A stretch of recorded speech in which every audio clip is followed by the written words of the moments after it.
You're listening to Music Tectonics.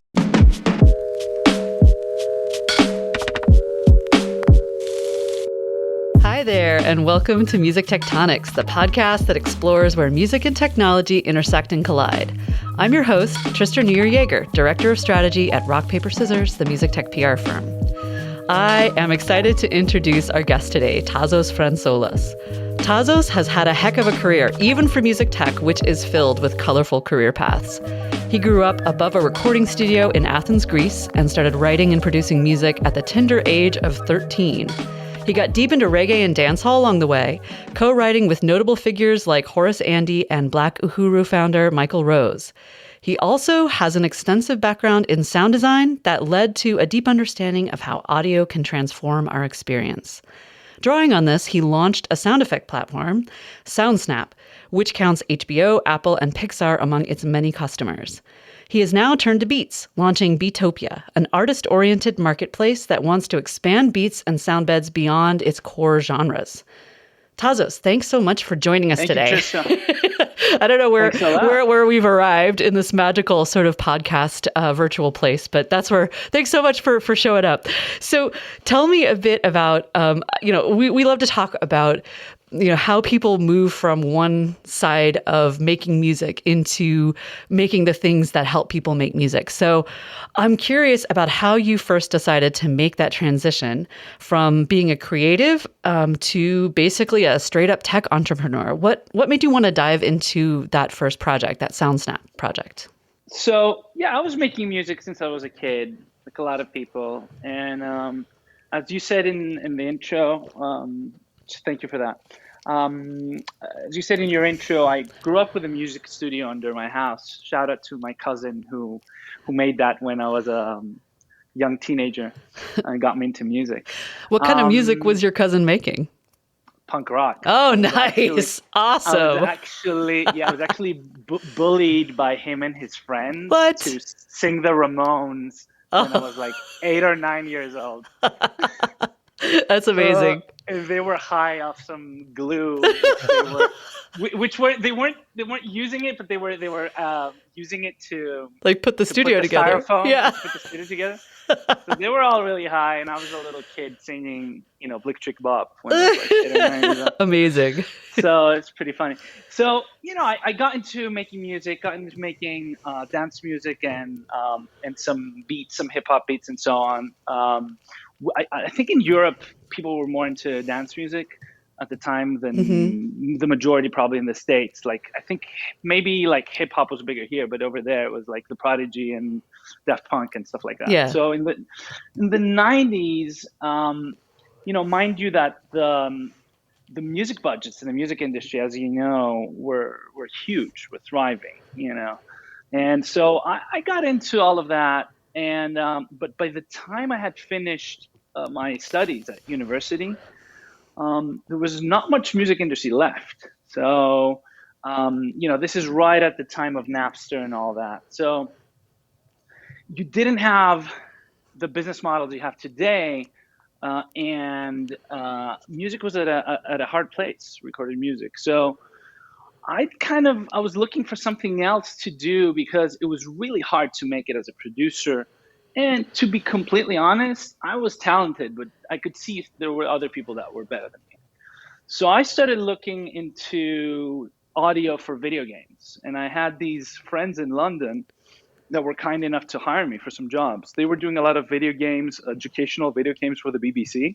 Mm-hmm. And this little company, Milo Creative, they gave me a chance to work with them. So that's how I got into sound effects and music for, interactive and video, stuff like that. And then using a lot of the services at the time to get sound effects, I saw that there was a gap. And so this was the time of MySpace and YouTube was starting and everything was about community. So SoundSnap started as a community where people could upload and download for free.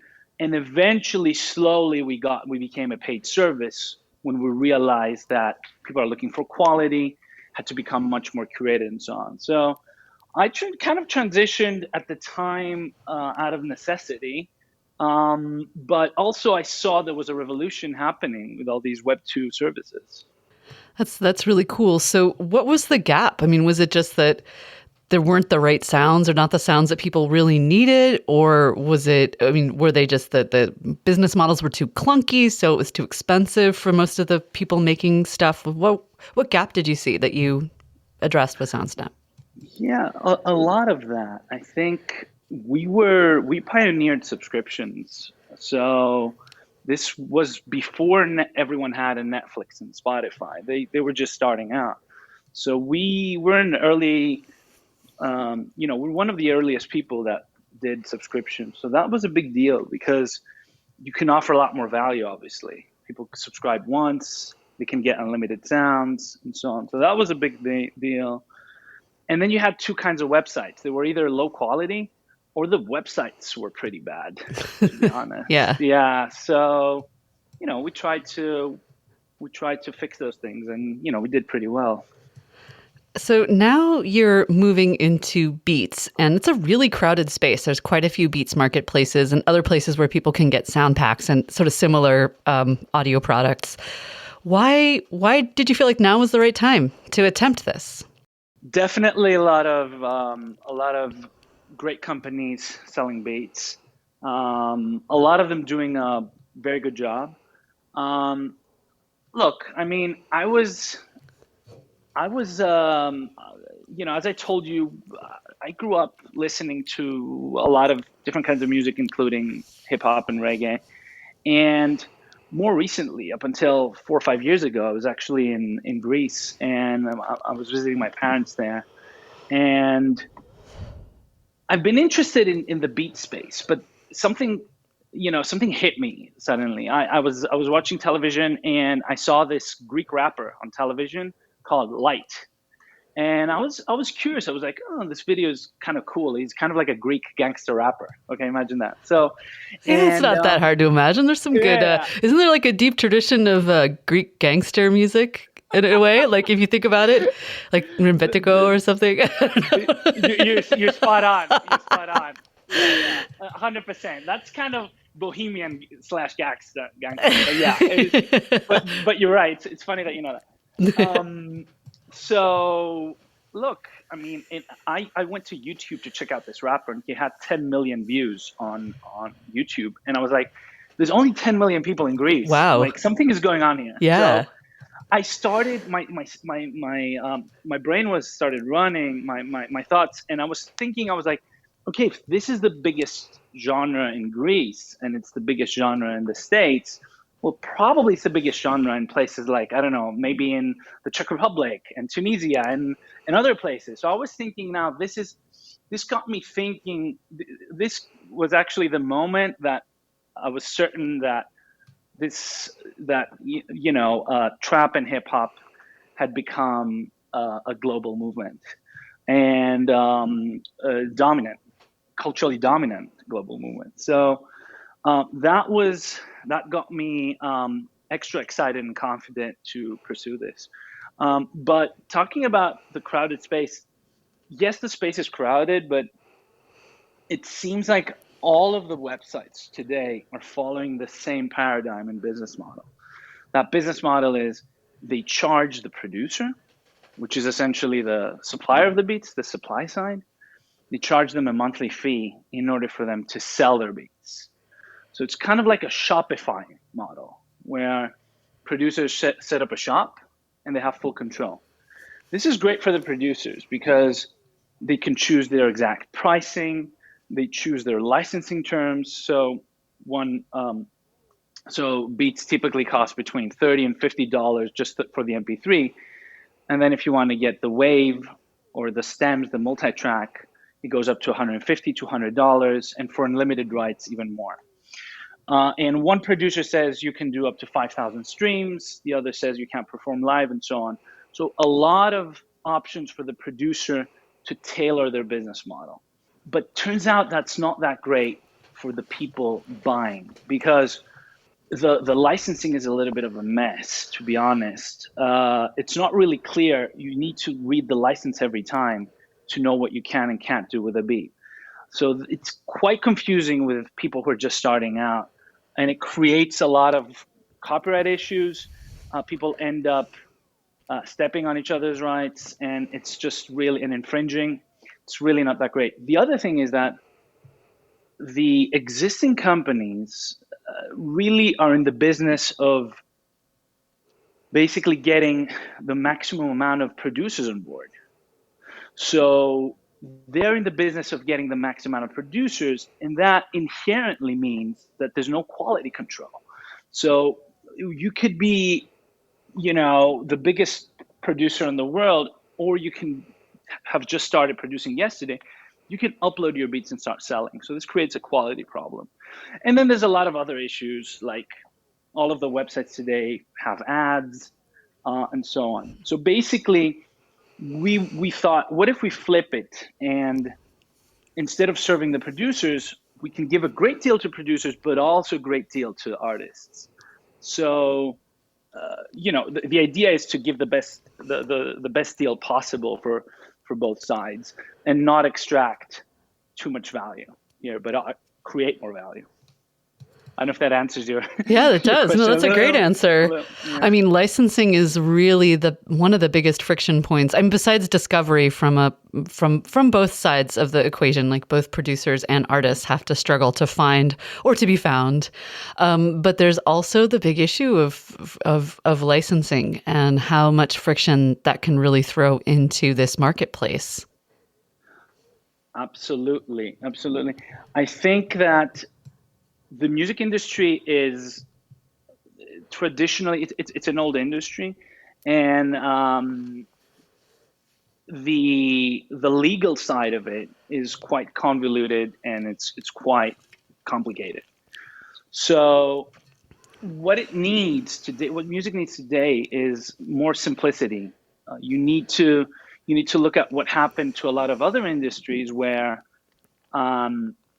that really opened up by simplifying the licensing. And one good example is stock photography.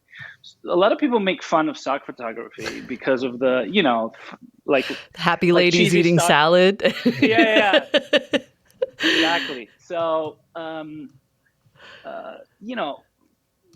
you can say a lot about cheesy stock photos, but it's really opened and created a huge industry, which is now today flat, doesn't depend on agencies, doesn't depend on, big name photographers, and anyone can really go out and shoot photos with, affordable equipment and so on. Well, something similar is happening to music, where you don't need the big studios anymore. You don't need equipment, and you need, you need a computer, and you need the internet, and you can create.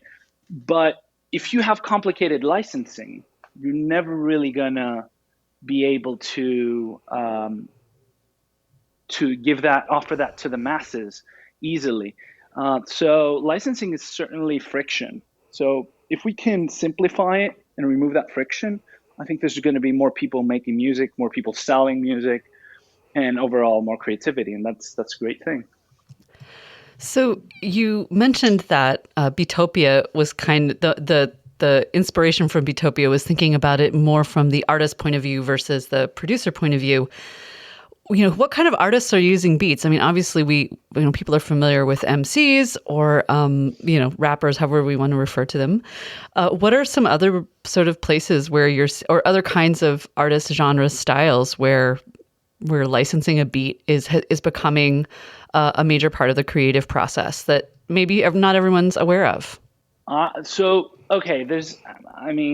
Beats are used today by anyone who's just starting out, but all the way to big artists. So a lot of noise has been made about big artists today finding beats online, often their manager, and so on. And there's a lot of success stories like Lil Nas X and 6ix9ine and Tory Lane and so on. But beats are perfect for people who are younger, they're starting out, and can't afford to work with a bigger producer. And that's across all genres. So we call them beats, but in reality it could be anything from a piano ballad to an acoustic R&B track, and so on. So, obviously you have the producers on one side, and you have singers and songwriters on the other, and rappers. So anyone who's really singing can find a lot of material online today. So it really goes beyond trap and hip hop, and beat just means any kind of instrumental. And there's a lot of people now that are finding, a lot of producers finding an audience online that do genres that are a lot of pop genres and a lot of other niche genres, etc. So it's really genre agnostic. Cool. So it's really interesting sometimes to hear how people's artistic or creative lives influence how they build a business or build a product. So I'm wondering, Tasos, if there have been any moments where, you took some wisdom you learned from working on a creative project or working with a collaborator, and sort of applied it to what some people might think of as a less creative field, which is not true, but of building a business or working with, a development team or a design team. I'm just curious if you felt like you have any lessons you gleaned from your creative artistic life that you apply in your life as an entrepreneur. Yeah, 100%. I've studied art at the end of high school, and also during university, and I think that applies a lot to the visual identity of everything that we do. A lot of the lessons on how color is used, typography, and so on come directly from there. I was also involved with a fashion e-commerce company for a couple of years, and I worked with a lot of visual artists there, photographers, designers, and so on. And I learned a lot from the design kind of the design language that transcends art forms. So there's a lot of rules and ideas you can take from other forms of art, and also about the creative process. But doing a startup is a lot in a way like doing a band. You need to have a vision. You often have some sort of deadline. You're working with a lot of young and talented people. So there's a lot of there's an analogy there. But also keep in mind, we're not a regular tech business. I mean, the suppliers, let's say, our creatives, so the people who make the sound effects for Sound Stuff, the people who make the beats for Beatopia, they're creatives. The end customer are creatives. They're either making video, they're making beats, or they're singers. And also we're creatives in the sense that, yes, we have developers, but a lot of the work is copywriting and design, and user interfaces. So really, we're a creative company, creative field. So I don't think we're we're not we're probably not your average tech business. We're a lot more of a creative company than you would think, maybe. How do you manage a team of creative people? It's a tough one. Yeah. How do you manage them? Well, it takes a certain kind of chemistry. There's not one size fits all. Experience helps when the other side is experienced and when you're experienced. It's sort of like, you find that out pretty fast by working with them. It's kind of like playing tennis. You don't need to play a whole 3 sets to see if the other person is good. You throw a couple of balls and instantly. You know what I mean? Yeah. So experience is one thing. You work with good people that you like their style already. So then, if you've seen their work before, you kind of you can imagine what they're going to do. So that's the one thing. You look at where they're coming from, and if if their style matches yours. But the other thing is just chemistry. You may work with a designer, and this has happened to us actually twice, where initially the working relationship is not great because there's a little bit of friction as to how to work and what the direction is, and then it smooths out. So it requires a lot of patience and a lot of attention to detail. And the idea of chemistry also applies to a band, right? So the 100%. Analogy holds. So now we're getting to my favorite part of podcasts, which is talking about some of what audio does to us and what we hope it might be able to do in the future. So you must listen to a ton of sounds. And I'm just like imagining the review process for sound effects. And you're just like, nope, that door slam. Nope, ain't going to cut it. That must just require an incredible amount of a very specific kind of listening and focus. Anyway, I'm sure you get a chance to really dive deep into sounds and now into beats because, Beatopia curates what they offer. So I'm wondering, what are you hearing out there? Are you hearing, a new trends emerge? Like, are you hearing an interest in new kinds of sounds, new instrumentation? Are people like moving away from bass, or is the high end changing somehow? I don't know. Any thoughts or observations from the wacky world of sounds and beats? I think it's always changing. Having been around for a couple of years, you end up hearing a lot of things coming back. So, for example, drill, an 18-year-old from, Brooklyn will probably not know that drill originally comes from two-step and UK garage. And they don't care, but but I kind of happen to know that. But again, no one cares.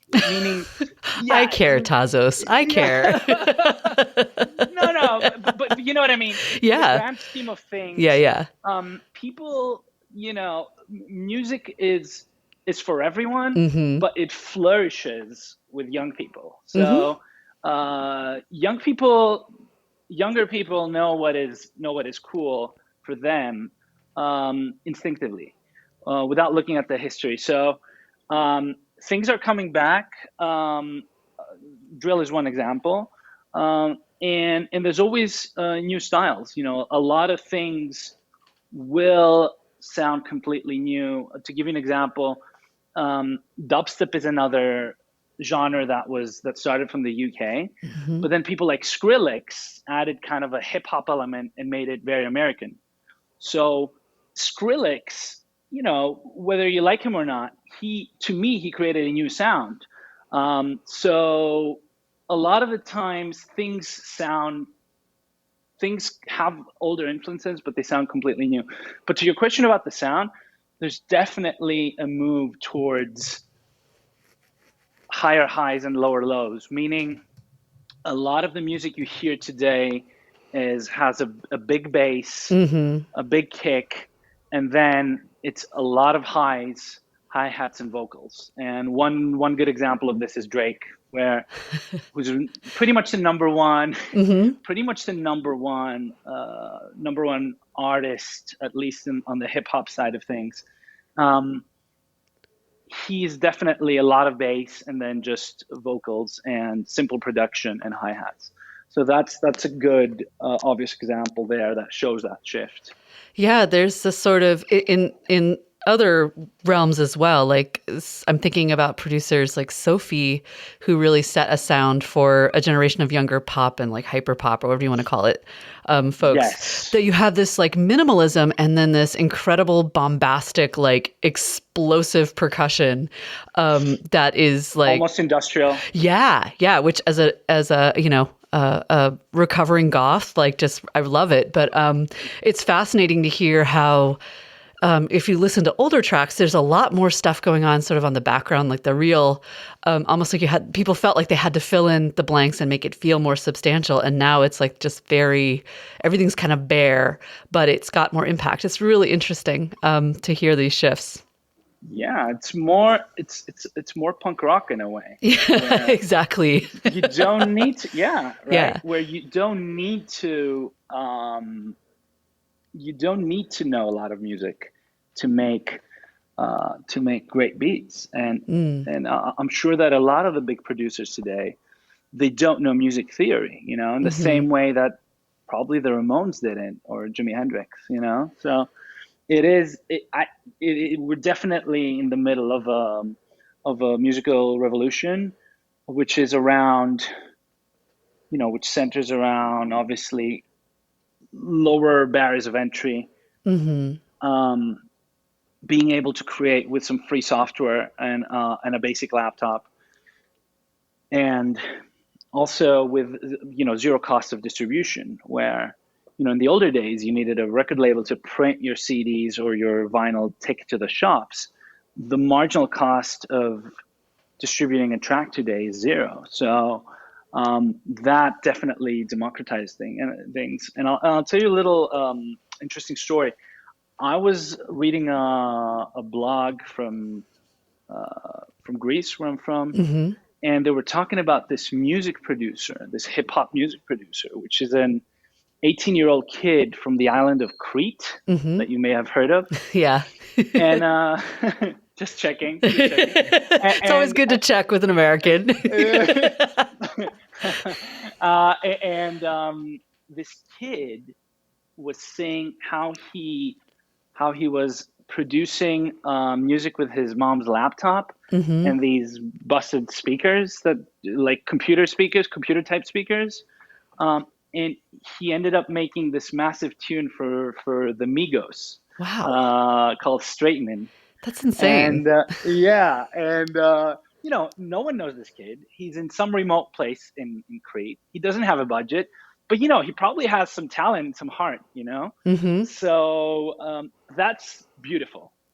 And That's just amazing. that story makes me think of how global everything has gotten and how all these sounds, even if, the young producer from Crete wasn't consciously like, I am going to put the music of my people into this track, you do grow up in a different environment where people are, you hear other sounds and other kinds of musical forms. So it's going to be really interesting in the next couple of years to hear how, how more and more Latin sounds and sounds from India and from places like Crete or Indonesia, or I don't know if the Philippines start slipping into quote unquote mainstream music more. It's going to be interesting with this sort of production revolution that you mentioned. Absolutely, absolutely. I mean, that is sorry. No, Just go. to close it up, I just wanted to say that uh, on one hand, you have this. The lower barriers, easier distribution, and easier to create. No needs for studios. You don't need labels. You have the globalized aspect, right? Where the world is a lot more flat, and the internet doesn't really care that much about how you look, or where you're from, or how old you are. And on the other hand, you have the ability for all these people to become their own little business and entrepreneurs. So that's what we have today that we didn't have when I was coming out of university and the industry was destroyed. What you have today is the business models where music producers and artists can create content and make money from it. So that's selling beats, selling stock music, selling services such as mastering and mixing, and being a musician online in places like Sound Better. So now you can make a pretty decent living if you have talent and you put in hard work, and you can be your own boss, and that's just amazing, I think. So that leads me pretty naturally into my last question, which is one of my favorite questions, and that is, here's a chance to get a little bit sci-fi, and you can share all your crazy, futurist audio fantasies right now. What do you imagine in the next 5, 10 years will emerge from all this crazy stuff that's going on with gaming and online culture and music getting easier and easier to make and distribute and mess around with. Like what do you imagine? What gets you excited? What do you dream for the next 5 to 10 years? So, I mean, at a basic level, without getting too much sci-fi for now, at a basic level, more people doing music means higher quality, means better prices, means more people doing music, bigger libraries, and so on. I think a lot of these services are moving into subscription, which is great. It offers a lot of value. But now on a more imaginative level, I think I think we're gonna see a lot more collaboration with AI, where producers and songwriters, people who write lyrics, are going to use AI not to write for them, but to collaborate with it. So I don't really think that computers are going to replace humans in the creative process. There's just too many creative decisions to be made. And AI is not really built for that, but it is great at collaborating with it. So there's a couple of companies doing that already. And I think that's going to be a trend that continues, a lot more AI collaboration. I think there's going to be more apps for music making and distribution. I mean, I don't understand why there's no specific sort of TikTok for music.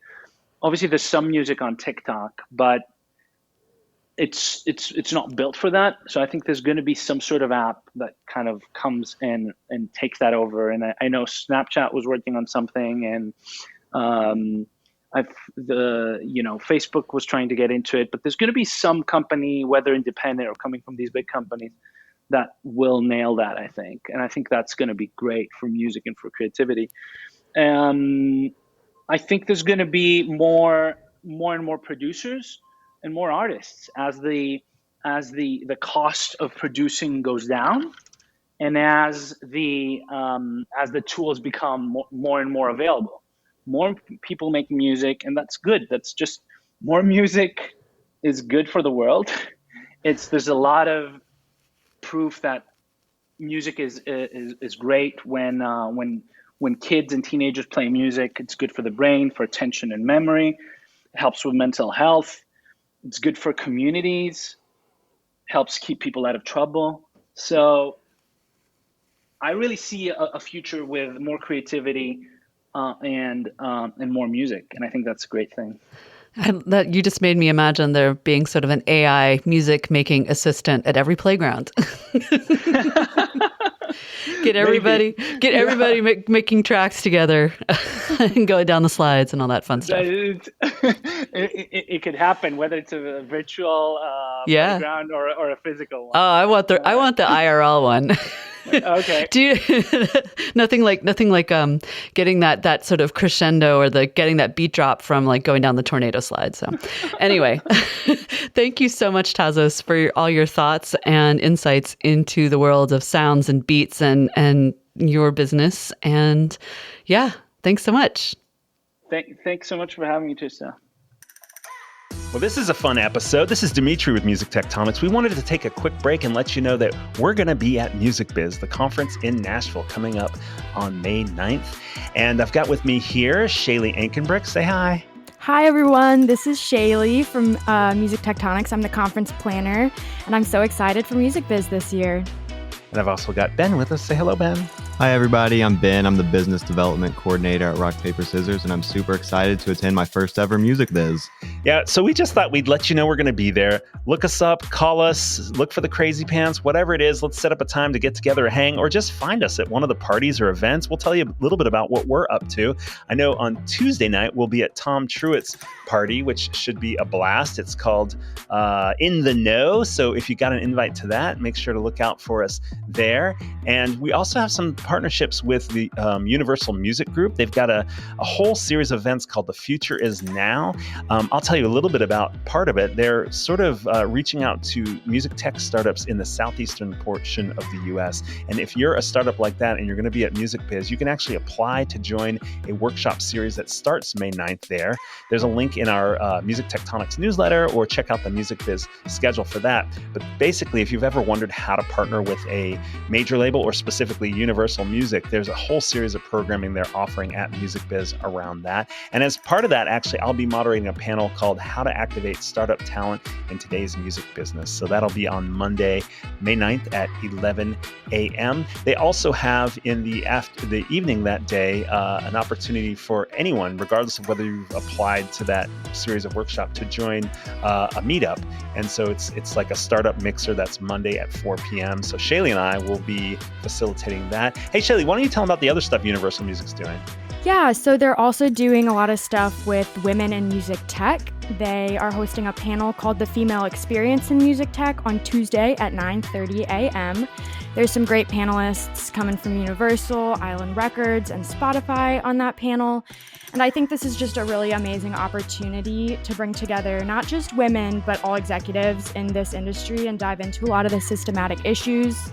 And then this will be followed with 2 days of leadership events and speed networking events. So I think this should be a really great time.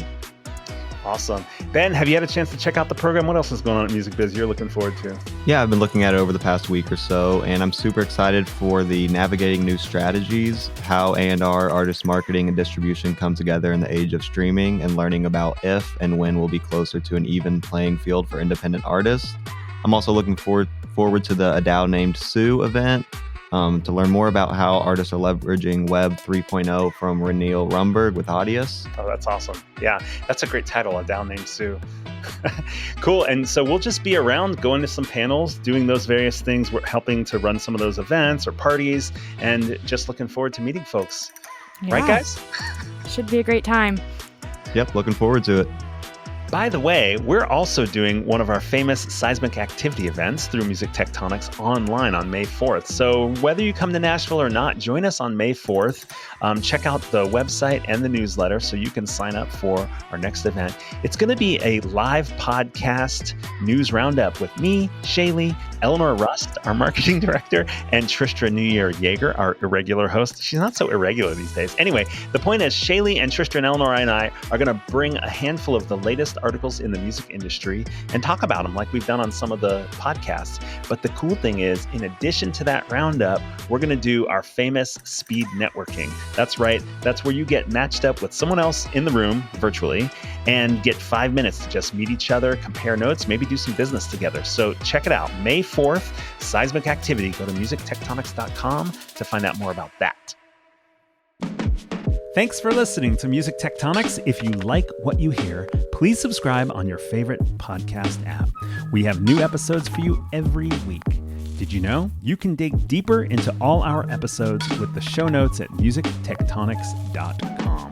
While you're there, look for the latest about our annual conference, sign up for our newsletter to get updates, or get the Music Tectonics app for music tech news.